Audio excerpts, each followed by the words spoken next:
திரைக்குறள் நேயர்களுக்கு வணக்கம். இன்று நம்முடன் இணைந்திருக்கும் சிறப்பு விருந்தினர் திரைப்பட நடிகர் திரு பாண்டி ரவி அவர்கள். வணக்கம் சார். வணக்கம்மா. இப்போ இருக்க ஹாட் நியூஸே நீங்கள் தாவேக்கால போய் சேர்ந்தது தான் சார்.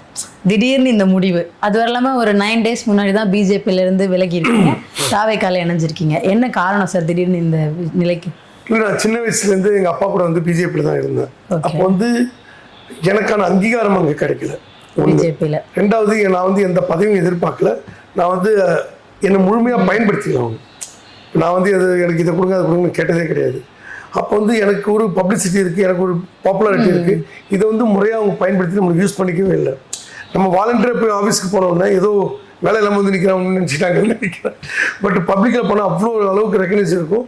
முறையாக நம்மளுக்கு ஒரு ஆதங்கம் இருக்கும்ல. ஆமாம், கண்டிப்பாக. இவ்வளோ பேர் இப்போ யாருமே தெரியாதவங்களுக்கு மரியாதை இருக்குது. ஒரு 7 பேர் 8 கோடி பேருக்கு தெரிஞ்சு நம்மளை பாண்டிச்சேரி டோட்டல் பப்ளிசிட்டி வந்து பாப்புலேஷன் வந்து 10 லட்சம். அதில் ஒரு 7 லட்சம் பேருக்கு எனக்கு நல்லா தெரியும். ஒரு 4 லட்சம் லேடிஸ் வந்து ரொம்ப நல்லாவே தெரியும். அப்போ நம்ம போகிறோம், நான் வரேன்னு சொன்னால் ஒரு 100 பேர் அங்கே அசம்பிள் ஆகுறாங்க, 200 பேர் அசம்பிள் ஆகுறாங்க. அப்போ அந்த அளவுக்கு நம்மளுக்கு வந்து முழுமையாக நம்மளை பயன்படுத்திக்கல. அப்போ உள்ளூர் போல தீர்த்தம் வந்து தீர்த்தமாவதுன்னு சொல்லுவாங்க. இப்போ நீங்கள் மதுரையில் இருக்கீங்கன்னு வச்சுங்க, காமராஜர் பக்கத்தில் இருந்தாலும் மதுரை மீனட்சி உங்களுக்கு போயிட்டே வர மாட்டீங்க. அது கோயில் தானே போகலாம் 10 வருஷம் போயிருக்கும். அதுமாதிரி பார்த்தீங்கன்னா ராமேஸ்வரத்தில் இருக்கவன் தீர்த்த குளத்துக்கு போயிருக்க மாட்டான், அந்த கடலில் போய் குளிச்சிருக்க மாட்டான். இந்த 21 குளம் தண்ணி அவங்க குளிச்சு என்ன அவனுக்கு வந்து பெருசாக தெரியாது, பக்கத்தில் இருக்கிறதுனால. பக்கத்தில் இருக்குது. அதுமாரி வந்து நம்ம சின்ன வயசுலேருந்து நாங்கள் இருக்கிற தொட்டு எல்லாரையும் பயணத்தொட்டு நம்மளுடைய பொட்டன்ஷியல் அவங்க முழுசாக பயன்படுத்திக்கல. அதனால பிஜேபியிலேருந்து விலகி. அதனால பிஜேபியில் வாங்கினா இதில் ஏன் சேர்ந்தீங்கன்னு கேட்கலாம். நான் வந்து விஜய் சார் கூட ஒரு 3-4 படம் பண்ணியிருக்கேன் சார், நல்லா எனக்கு தெரியும். ப்ளஸ் வந்து பார்த்தீங்கன்னா இன்றைக்கி வந்து அரசாங்கம் வந்து மிக தெளிவான ஒரு அரசாங்கமாக இருக்குது. லஞ்சன்ற பேச்சுக்கு இன்னும் கொஞ்ச நாள் இடம் இருக்கிறது. தாவேக்காவோட தலைவர் விஜய் அவர்கள் மேலே அந்த குற்றச்சாட்டு இல்லை, ஆனால் நிர்வாகிகள் மேலே இருக்குல்ல சார், அந்த கட்சி மேலே இப்போதைக்கு ஒரு இது இருக்கு. இல்லைம்மா, இது வந்து என்னென்னா எந்த ஒரு அரசாங்கமும் அமைஞ்சாலும் 6 மாதத்துக்கு எந்த கிரிட்டிசைஸும் யாருமே பண்ண மாட்டாங்க. இதுதான் ஜனநாயகத்துடைய பேஸ். ஏன்னா அவங்க ஒரு கட்சி ஆரம்பித்து வந்திருக்காங்க, நல்லா கவர்மெண்ட்டு. இப்போ டிஎம்கே ஏடிஎம்கே கவர்மெண்ட் ஃபார்ம் பண்ணால் கூட ஒரு 6 monthsக்கு வந்து சொல்ல மாட்டாங்க. ஏன்னா அவங்க வந்து அனலைஸ் பண்ணி பண்ணுறதுக்காக. அப்போ வந்து இது கவர்மெண்ட் வந்த அணிலேருந்து சொல்லிட்டு இருந்தா, சேரில் வந்து உட்காரத்துக்கு முன்னாடி அங்கே கொலை நினச்சுன்னா அது யார் மேலே தப்பு? கரெக்டு தான் சார். 6 மாதத்துக்கு கிரிட்டிசைஸ் பண்ண வேணாம். பட் ஸ்டில் இப்போ ஒரு விஷயம் நடக்குது, முதலமைச்சரா இல்லை தாவேக்காவோட கட்சி தலைவரா அரசாங்கத்தை நம்ம தான் நடத்துகிறோன்னு ஏதாவது பேசலாம். இப்போ சென்னை தலைநகரில் ஒரு வாரத்துக்கு முன்னாடி ஒரே நாளில் 12 பாலியல் வன்கொடுமை கேஸ்கள் பதிவாச்சு. பட் முதல்வர் சைட்லேருந்து அதுக்கு எந்த விதமான பதிலும் இல்லைங்கிறது ஆதங்கம். ஈவன் ஓட்டு போட்ட எங்களுக்கே அதுதான் சார் ஆதங்கம். திடீர்னு அவர் பக்கத்துலேருந்து எந்த பேச்சுமே இல்லையே, அப்போ நம்ம எதிர்பார்த்து ஏமாந்துட்டோமா அப்படிங்கிற ஒரு கிரிட்டிசைஸ் இருக்குல்ல சார்? இல்லைம்மா, நான் என்ன கேட்குறேன்னா, பொள்ளாச்சி பாலியல் உங்களுக்கு தெரியும். கண்டிப்பா சார். அதுல யார் யார் சம்மந்தப்பட்டாங்கன்னு தெரியும். அந்த கேஸை எடுத்து ஃபைல் பண்ணக்கூட இல்லை. நேருவோட தம்பி கொலை செய்யப்பட்டார், கவர்மெண்ட் ஃபார்ம் பண்ணாங்க. இன்னி வரைக்கும் அது வந்து யாரும் கண்டுபிடிக்க முடியல. ஆனால் இந்த 12 கேஸ் நீங்கள் கரெக்டாக போய் பாருங்க. அதாவது வந்து தமிழ்நாட்டுடைய ஜனத்தொகை எத்தனை கோடி பேர்? ஒரு 8 கோடி பேர், ஒரு 10 கோடி பேர். எவ்வளோ போலீஸ் இருக்காங்க? கம்மின்னு இல்லை, எவ்வளோ போலீஸ் இருப்பாங்க? ஒரு 2 லட்சம் பேர்.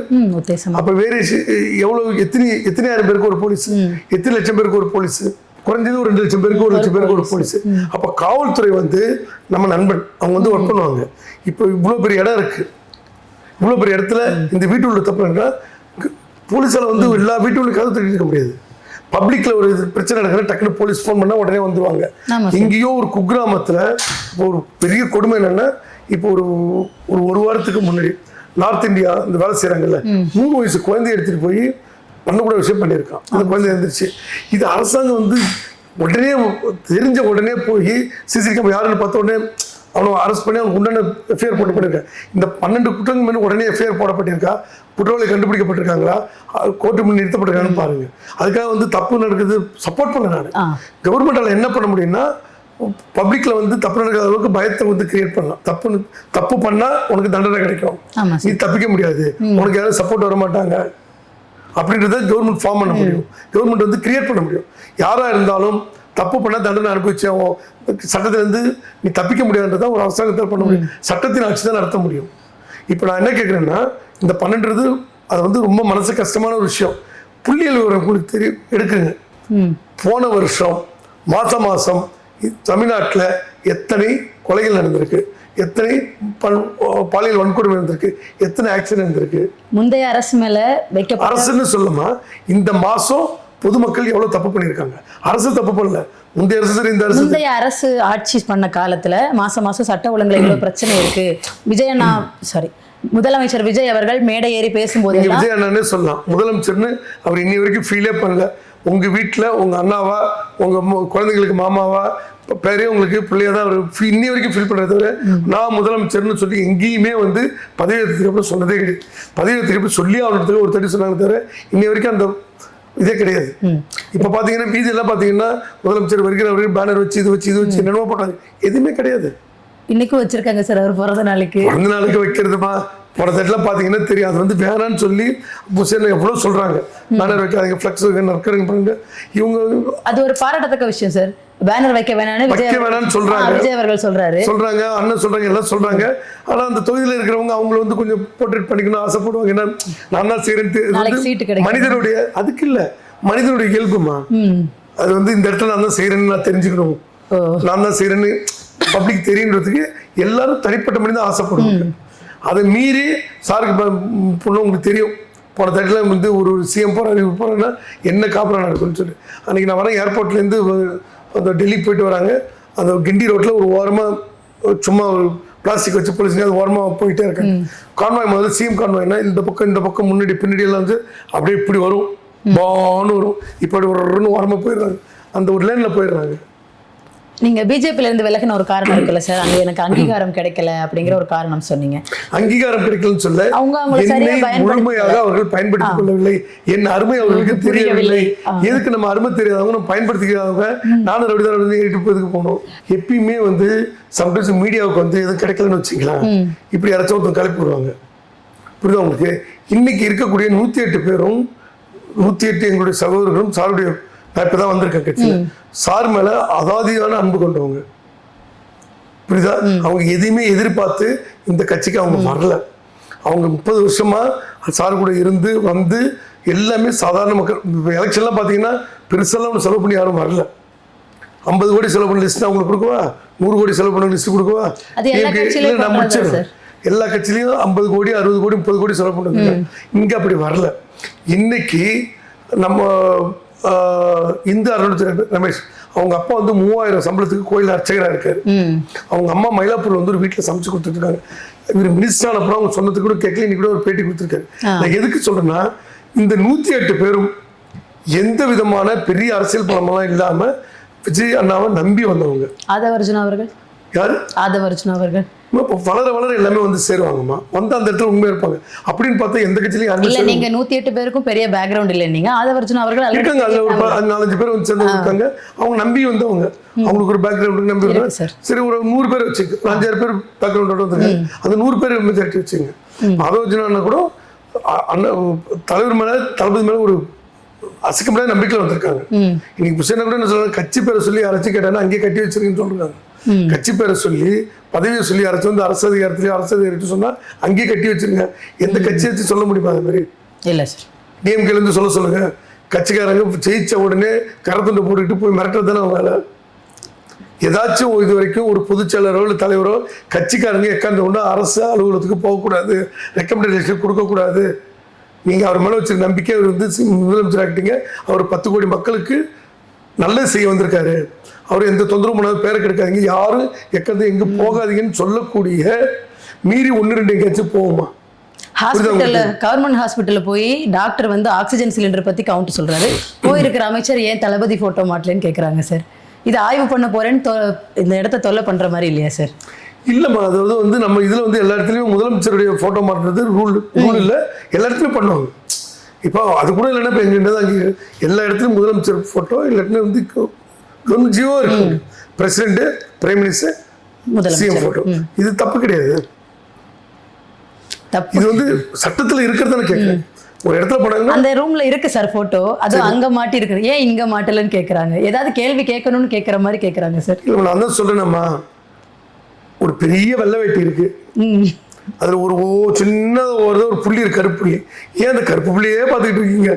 இல்ல 99.9% வந்து வெள்ளை இருக்குல்ல, ஏமா 100% பியூரிஃபை எதுவுமே பண்ண முடியாது. கண்டிப்பா முடியாது சார். 100% பியூரிஃபை உலகத்துல. சரி, நான் ஒண்ணே ஒன்று கேட்குறேன். ஆனா ஒரே ஒரு விஷயம் கேட்குறேன். பிள்ளையார் எவ்வளவு பவர்ஃபுல்னு இந்துக்கள் நம்புறாங்க? ரொம்ப பவர்ஃபுல்னு நம்புறாங்க சார். நம்புறாங்க. இயேசுநாதர் பவர்ஃபுல்னு எவ்வளவு பேர் நம்புறாங்க? கிறிஸ்டியன்ஸ் நம்புறாங்க சார். அல்லாஹ் பவர்ஃபுல் எவ்வளவு பேர் நம்புறாங்க? முஸ்லிம்ஸ் நம்புறாங்க. இப்போ இந்த எல்லா கடவுளையும் ஃபுல் பவர்ஃபுல்லா இருந்தா இருக்கிற 700 கோடி பேரும் ஒரே கடவுள் தானே வணங்கணும். கண்டிப்பா. அப்போ கடவுள்களுக்கு நிகரா அரசியல்வாதிகளை வைக்கலாங்க. கடவுளுக்கு நிகரா இல்லமா, கடவுள்களே வந்து எல்லாரையும் வந்து 100% ஒண்ணும் பண்ண முடியல. நான் சொல்ற விளக்கம் உங்களுக்கு புரியுதா? எந்த கடவுளும் தப்பா சொல்லல. பிள்ளையார் தான் ஹையஸ்ட் பவர்ஃபுல்னா இருக்கிற உலகத்துல இருக்கிற 700 கோடி பேர் பிள்ளையார் மட்டும் தானே கும்பிடணும். கண்டிப்பா. அப்போ ஒரு கடவுள் நம்ம கும்பிடுறவங்களே 100% எல்லாத்தையும் செய்ய முடியலன்றப்ப மனிதர்கள் 100% எப்படி செய்ய முடியும்? இந்த கடவுளை ஒவ்வொரு மதமும் அவங்கவுங்களுக்குன்னு வச்சிருக்காங்க. ஆனா முதலமைச்சருங்கிற ஒருத்தர் எல்லா மதத்தை சேர்ந்தவங்களும் ஓட்டு போட்டு தேர்ந்தெடுத்திருக்காங்க சார். இல்லம்மா, நான் சொல்லுவேன், நான் புரிஞ்சுக்கல. நீங்க 100% வந்து நான் 100% பியூரிஃபை எதிர்பார்க்கல சார். 1-2 எங்கேயாச்சும் ஒரு இது நம்ம கூப்பிட்டு உடனே நடவடிக்கை எடுக்கணும். பாத்தீங்கன்னா ஒரு ஸ்கூல்ல போய் ஒருத்தர் வந்து போட்டோ மாட்டணும்னு இருக்காரு. அது ஒரு ஆர்வம் அன்பின் மிகுதியால ஒரு ஏதோ செய்யணுன்றதுக்காக சரி அது நியூஸ் வருது, வந்தோடனே ஒரு கட்சி எடுத்துக்கிட்டாங்க. அதுக்கு முன்னாடி பாத்தீங்கன்னா ஒரு பஸ் ஸ்டாண்ட்ல போயிட்டு ஏதோ ஒரு தனியாக நிற்கிற பொண்ணுகிட்ட ஒரு பாலியல் சீன் பண்ணிருக்காரு. தகவல் வந்த உடனே கட்சி எடுத்துக்கிட்டாங்க. எங்கெல்லாம் தவறுகள் வந்து வருதோ உடனே நடவடிக்கை எடுக்கப்படுது. அதை தான் நீங்க பார்க்கணும். தவிர அங்கே அவங்க வந்து அங்கே போய் இந்த பையன் நாம என்ன பண்ண முடியும்? அவன் தப்பான ஆள் தான் எல்லாரையும் ஃபில்டர் பண்ணி உள்ள போட முடியாது. அவன் தப்புன்னு தெரிஞ்ச உடனே சக்தின் டேக் வச்சிருக்காங்கல்ல, அதுதான் சார். அதுதான் ஃபில்டர் பண்ணதானே வருமா? அந்த கட்சியில போய் ஃபில்டர் ஆயிரலாங்கிறீங்களா சார்? இல்லம்மா, தவறுகள் எங்க நடந்தாலும் உடனடியாக அவர்கள் சட்டம் நடவடிக்கை எடுக்கப்படும். சட்டத்தின் ஆட்சி நடக்குன்னு தெரிஞ்சாலும் தவறுகள் இருக்கு. நீங்க துபாயில போனீங்கன்னா ஒரு பொருளை தெருவில் போட்டு போனீங்கன்னா அது அப்படியே கிடையாது, மறுநாள் வந்து எடுக்கலான்றாங்க. எதனால அங்க சட்டம் அவ்வளவு ஸ்ட்ராங்கா இருக்கு. சட்டத்தின் ஆட்சி நடக்குது. ஆமா. அப்ப அதுதான் இவர் கொண்டு வரதுக்கு முதலமைச்சர் ட்ரை பண்ணிட்டு இருக்காங்க. சட்டத்தின் ஆட்சி. இன்னைக்கு வந்து ஒரு அட்மிஷனுக்கு போய் ஒரு ஃப்ரெண்டு போய் கேட்டிருக்காரு. சொல்லிட்டா இல்ல தகுதி இருந்தா வரும், யாரும் ஃபோர்ஸ் பண்ணாதீங்க, அந்த குழந்தைக்கு தகுதி இருந்தா கண்டிப்பா வீடு தேடி சீட்டு வரும். தகுதி இருந்தும் வரலன்னா சொல்லுங்க, நான் கேட்கிறேன். இப்போ உங்களுக்கு இந்த சீட்டு கிடைக்கிறதுக்கான எல்லா தகுதியும் இருக்கு, ஆனா உங்களுக்கு கொடுக்காம ஒரு தகுதின்னு நான் சொல்றது என்னன்னா ஒரு 90% வாங்கின ஒருத்தர் கொடுக்காம 80% வாங்கிட்டு ஒரு சீட்டு கிடைச்சிச்சுன்னா அப்போ வந்து இவன் அந்த சீட்டை பெறத்துக்கு தகுதியான நபர் மார்க்கின் அடிப்படையில். இப்ப அதே மாதிரி மிஸ்யூஸ் என்ன சொல்ல நான் கேட்கிறேன். நீங்க 80% அவன் சீட்டை கூட்டி இருக்குன்னா கொடுக்க முடியாது அப்படின்னு சொல்லக்கூடிய அமைச்சர்கள் இன்னைக்கு வந்திருக்காங்களே. நல்ல விஷயம் தான் சார். இப்போ வந்து டிரான்ஸ்ஃபார்ம் வந்து 8 லட்சம் டிரான்ஸ்ஃபார்ம் 12 லட்சம் வாங்கிருக்கீங்கன்னு சொல்லிருக்காங்க. நல்ல விஷயம் தானே, குறைதானே போட்டிருக்காங்க. இங்க பாலம் கட்டுறது வந்து 149 கோடி ரூபாய்க்கு பர் கிலோமீட்டர் கட்டுறாங்க. அதே திருவண்ணூர் பாலத்துக்கு வந்து 159 கோடி பிள்ளை 10 லட்சம் கேட்டிருக்காங்க. எப்படி இங்க இருக்கிற மெட்ராஸ்ல ரைட் பக்கம் 149 கோடிக்கும் லெஃப்ட் சைட்ல 159 கோடிக்கும் எப்படி நீங்க டெண்டர் கொடுக்கலாம் சொல்லுங்க? பத்திரிகையாளர்கள் தான் நீங்க. அதை தான் கேட்டோன்னு உடனே என்ன பண்ணீங்க? பத்திரிகையாளர்களும் சேர்ந்து உடனே வந்து பத்திரிகை என்ன வந்துச்சுன்னா இந்த திட்டம் கைவிடப்பட்டது. திட்டம் கைவிடப்படல. ஜஸ்டிஃபிகேஷன் 14 கிலோமீட்டர் 10 கோடினா எத்தனை ஆச்சு? 150 கோடி ரூபா. எங்க போகுது? எப்படி போகுது? யாருக்கு போகுது?